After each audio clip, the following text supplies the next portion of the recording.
এদেশের একজন বরেণ্য আলেম ডক্টর এনায়েতুল্লাহ আব্বাসী হাফিজাহুল্লাহ হুজুর, যার ছাত্র হওয়ার যোগ্যতা আমার নাই, তিনি তো ডাইরেক্ট কাফের ফতুয়া দিলেন। কোথায় পেয়েছেন আপনি এটা? আলেম বড় হয়েছেন বিদায় যা ইচ্ছা তা বলবেন।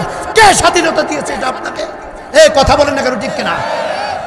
গতকালকে একটা ভিডিও দেখলাম, আপনি আমির হামজা একটা কথা না হয় ভুল করেই ফেলছে, আপনি তার সাথে বসেন, তাকে কাফের ফতোয়া দেওয়ার ক্ষমতা আল্লাহ আপনাকে দেয় নাই।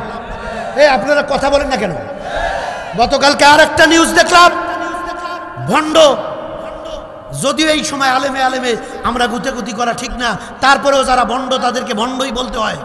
ওই গিয়াসউদ্দিন আত-তাইরি মাজার পূজারি, শিরকের ডিলার, এই এনায়েতুল্লাহ আব্বাসীর ব্যাপারে গতকালকে দেখলাম আবার ওরাই এনায়েতুল্লাহ আব্বাসী সাহেব এবং এই মুফতি গিয়াসউদ্দিন আত-তাহিরি, ওরা দুইজনে ফতোয়া দিয়া ওদের মধ্যে লেগে গেছে।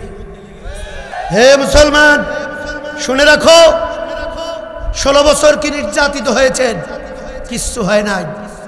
এই বিগত 1 বছরের বেশি একটু টাইমে বাংলাদেশের যে চিত্র ফুটে উঠেছে, যদি সাবধান হয়ে না যান, দলাদলি বন্ধ না করেন, কি আমির হামজা, গতকালকে দেখলাম আলেমে খালি গুতাগুতি চলছে। আমির হামজা ভাই এমপি প্রার্থী হওয়ার পরে যা বলতেছে, আমার দেশের আমরা টুপিওয়ালা দাড়িওয়ালা, আমরা একটু স্যাক্রিফাইস করতে পারি না? এত গুতাগুতি কেন? আমি মনে করি বাংলাদেশের এই সিচুয়েশনে কে মাজার পূজারি, কে কওমি, কে আলিয়া, কার টুপি লম্বা, কার টুপি খাটো, কার জুব্বা, কার ভাড়া পাঞ্জাবি দেখার টাইম নাই। 16 বছর নির্যাতিত হয়েছেন, হুঁশ হয় নাই? যদি আপনি ঐক্যের ভিতরে ফাটল ধরান, আমার কথাটা লিখে রাখেন, সামনে যদি ঐক্য করতে না পারেন, সব দলের ওলামা আলেম ওলামা এক কাতারে কাতারবদ্ধ হয়ে ভোটের বাক্স যদি একটা বানাতে না পারেন, আগামীতে বাতিলেরা ক্ষমতায় আসলে আলেমদের পিঠের চামড়া রাখবে না। টুপি পরে ঘুরতে পারবেন না, মুখে দাড়ি দিয়ে ঘুরতে পারবেন না। আমি বলে গেলাম, লিখে রাখেন, লিখে রাখেন। এখন তো গুতাগুতি করতেছে, লাফালাফি করতেছে। যদি ভুল করে, যে সুযোগ আল্লাহ দিয়েছে, যদি সমস্ত ওলামা হযরত এক কাতারে এক প্ল্যাটফর্মে ঐক্যবদ্ধ হতে না পারেন, বিপদে পড়বেন। আমি ছোট মানুষ, মিডিয়ার মাধ্যমে আপনাদেরকে রিকোয়েস্ট করে গেলাম, আলেম ওলামারা আপাতত আমরা ছোটখাটো মাসালাগত দিক দিয়া গুতাগুতি বন্ধ করি, আল্লাহর জন্য, আল্লাহর ইসলামের জন্য, কোরআনের সোনালী সমাজ প্রতিষ্ঠা করবার জন্য, নবীজির রক্তমাখা রক্তের বিনিময়ে, সাহাবাজদের রক্ত আর জীবনের বিনিময়ে প্রতিষ্ঠিত ইসলাম রক্ষার জন্য, প্রতিষ্ঠার জন্য সীসাডালা প্রাচীরের মতো ঐক্যবদ্ধ হই, কাঁধে কাঁধ মিলে আসুন ময়দানে নারায়ে তাকবীর আল্লাহু আকবারের স্লোগান দিয়ে আমরা কাজ করি। আগামী বাংলাদেশ ইসলামের বাংলাদেশ, আগামীর পার্লামেন্ট কোরআনের পার্লামেন্ট, আগামীর সংসদ ইসলাম কোরআন টুপিওয়ালা দাড়িওয়ালার সংসদ। এর সুঘ্রাণ আমি নাকে পাচ্ছি। আমি আমার চিন্তা থেকে আমি বুঝতে পারতেছি এ দেশকে ইসলামওয়ালাদের হাতে আল্লাহ তুলে দিতে যাচ্ছেন। আল্লাহ যেন কবুল করেন। এমনি এমনি বললে হবে? একটা দৃষ্টান্ত দেই, একটা দৃষ্টান্ত দেই, নোট করে নেন, মোবাইলে রেকর্ড করে নেন। দৃষ্টান্ত দিচ্ছি, আগামী বাংলাদেশ যে ইসলামের হবে কিভাবে বুঝবেন? আমরা কোনো কিছু করতে গেলে কি বলি ভাই? কোনো কিছু শুরু করি বিসমিল্লাহির রহমানির রহিম বলি কিনা? ভালো করে শুনবেন। এই বিসমিল্লাহর ভিতরে অক্ষর আছে হুজুর কয়টা? আওয়াজ করে বলা লাগবে, কয়টা? সবাই বলেন, যুবকেরা বলো, কয়টা অক্ষর? 19টা অক্ষর। আমার মেসেজটা হলো, বাংলাদেশে ভাষা আন্দোলন হয়েছে 1952 সালে। যদি কথা রাইট হয় জবাব দিতে হবে, না হলে হবে না। 1952 সালে ভাষা আন্দোলন হয়েছে, ঠিক? এই 1952 সালের সঙ্গে বিসমিল্লাহির রহমানির রহিমের 19টা অক্ষর যোগ দেন, কত হয়? 1952 সালের সাথে 19 যোগ দিলে 1971 হয়। 1971 সালে আমার 56,000 ভূখণ্ড, আমার মাতৃভূমি স্বাধীন হয়েছে। এগুলা ব্যাটারি ড্যাম কেন আপনাদের? আওয়াজ নাই? কথা ফোটে না কেন? এই বিগত 16 বছর শুধু কথা বলতে পারেন নাই, চুপ থাকবার কারণে বাতিলেরা মাথার উপরে উঠে গিয়েছে। আর যুবক যুবতী 200 ছাত্র ছাত্রী ভাই আর বোনেরা রক্ত আর জীবন দিয়ে মাথা থেকে বাতিলকে নামায়া শ্বশুরবাড়ি দিল্লি পাঠিয়ে দিয়েছে। আর চুপ থাকা যাবে না, আর চুপ থাকা যাবে না। তাহলে বলছিলাম 1952 সালে ভাষা আন্দোলন, এর সাথে বিসমিল্লাহর 19টা অক্ষর। 1971 হয়, এদের স্বাধীন হয়েছে। 1971 সনের সাথে আবার 19টা অক্ষর যোগ দেন, 1990 হয়। বাংলাদেশে 1990 সালে গণ অভ্যুত্থান হয়েছে। শিক্ষিত ভাইরা কথা বলেন ঠিক কিনা? এই 1990 এর সঙ্গে আবার 19টা অক্ষর যোগ দেন, 2009 হয়।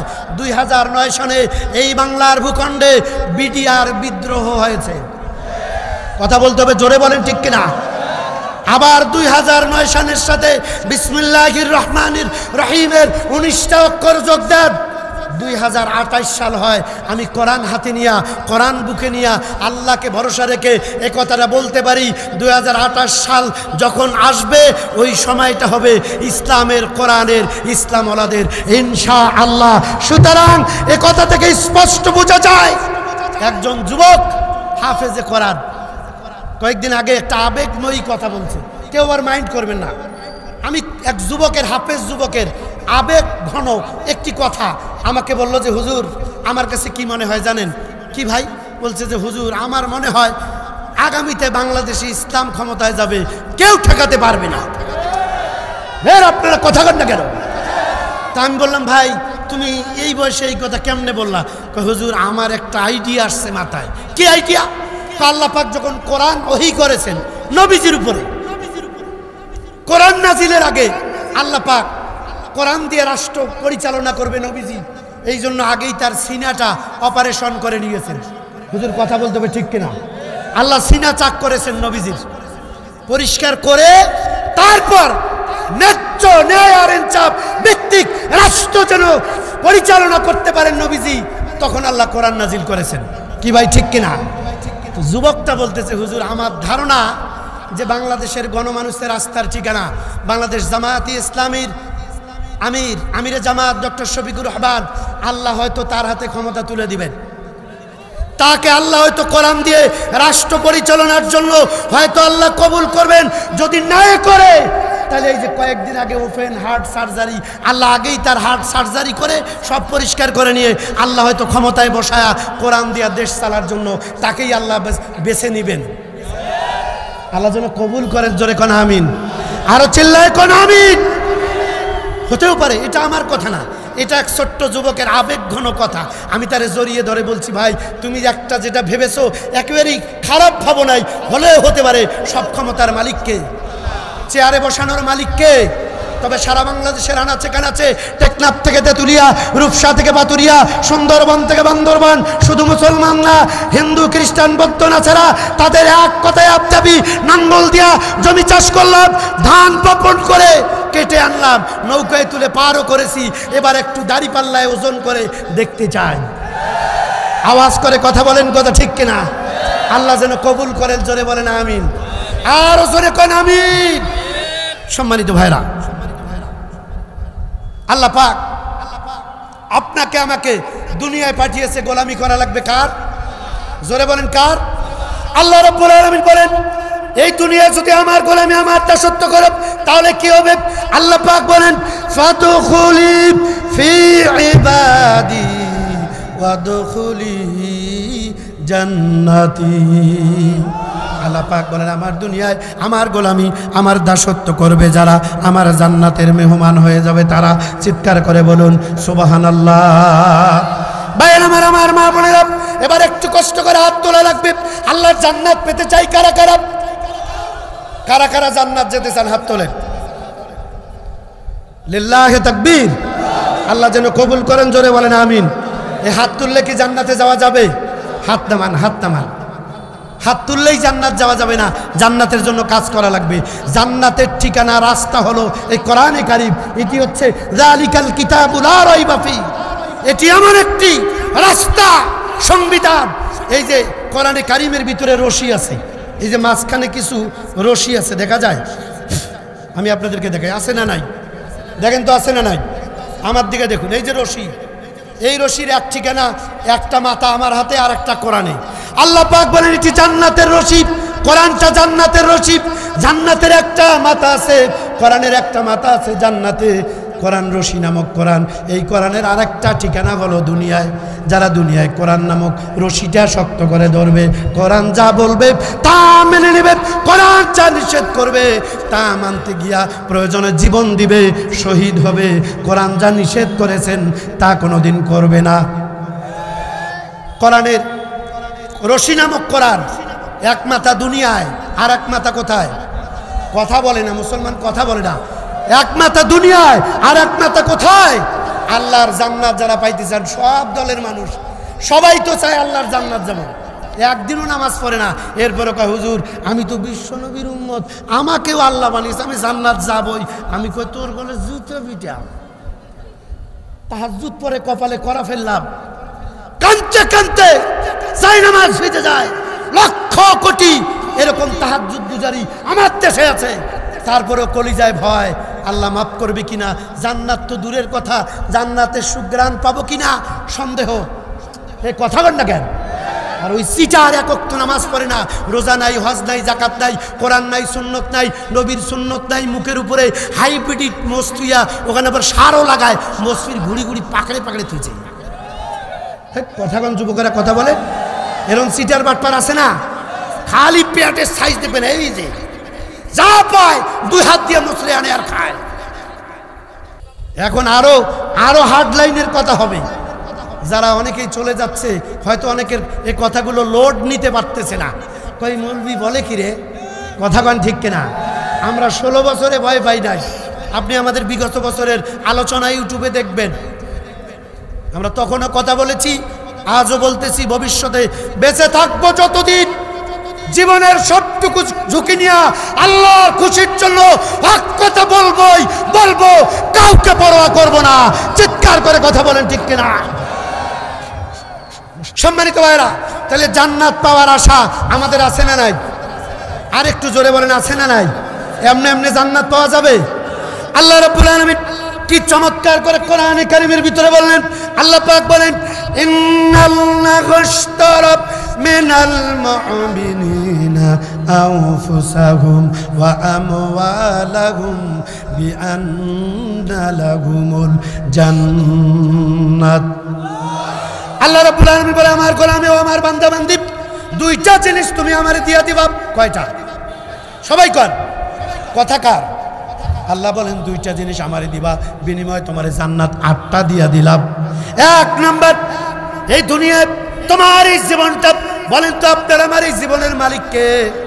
আল্লাহ বলছে আমার জান্নাত পাইতে চাও, আমার জীবনটা, আমি যে জীবনটা তোমারে দিয়েছি, এই জীবনটাকে আমি আল্লাহর ইসলাম কোরআনের ময়দানে কাজে লাগাও। ইসলামের জন্য, কোরআনের জন্য, নবী ওলাদের জন্য জীবনটা উৎসর্গ করে দাও। কোনো মুসারু, তাসারু, জুয়ারু, মদারু, চোর, ডাকাত, সন্ত্রাস, হাইজাকার, মস্তান, টেন্ডারবাজ, চাঁদাবাজ, তাদের জন্য খরচ করবার জন্য এই জীবন তোমাকে দেওয়া হয় না। জীবন যদি দেওয়া লাগে, অনেকে করে বসে আছে না, কথাও কয় না। আল্লাহ বলছে জীবন আমি তোমাকে দিয়েছি, জান্নাত যদি পেতে চাও কোরআনের জন্য জীবন দিবা, কোনো চাঁদাবাজের জন্য ময়দানে জীবন দিতে পারো না। থামেন আমার ভাইয়েরা, আল্লাহ বলছে দুইটা জিনিস আমাকে দিয়ে দাও। ওই দুইটাও তো আল্লাহ দিয়েছেন। এক নম্বর আল্লাহ পাক বলেন তোমার জীবনটা আমি আল্লাহর জন্য খরচ করবা।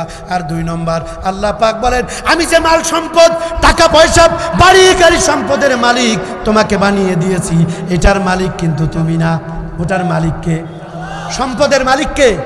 এই যে মানুষ বলে না চাচা, এ বিয়াই এদিকে আসেন, বিয়াই এই যে দেখেন এইখান থেকে ওই যে ওদি এদিকে, এগুলো সব আমার আমার বিয়ে। ওই তার ওই গাছ দেখছেন, গাছ ওই পাশের জমি সব আমার। এই কথা বল না কেন? এই মার্কেটগুলো দেখতেছেন এগুলো সব আমার, এগুলো ছোট ছেলের, এগুলো বড় ছেলের, এগুলো আমার বিয়ে, বিয়ে এগুলো আমার আমার। হ্যাঁ মিয়া কি আর তোমার, আমার আমার করো, মরে দেখো 3 হাত মাটি আর মার্কিন 3 টুকরা কাপড় ছাড়া তোমার কিচ্ছু নাই। বিশ্বাস নয় এখন মরে দেখো, মরো তুমি মরো। এখনো চাচা ঠিক না? সবই আল্লাহ। আল্লাহ রাব্বুল আলামিন বলেন যত মাল সামান আমি তোমাকে দিয়েছি সব তো আমার। কোরআনে কারিমে আল্লাহ পাক বলেন আল্লাযীনা ইউমিনুনা বিল গায়বি ওয়া ইয়াকিমুনাস সালাত ওয়া মিম্মা রাযাকনাহুম ইউনফিকুন। অদৃশ্যের প্রতি ঈমান আনার সাথে সাথে তোমার 1 নম্বর কাজ 5 ওয়াক্ত নামাজ, আর 2 নম্বর কাজ আমি যে রিজিক তোমাকে দিয়েছি আমার জান্নাতের জন্য দুহাত খুলে আমার রাস্তায় খরচ করো। সুবহানাল্লাহ।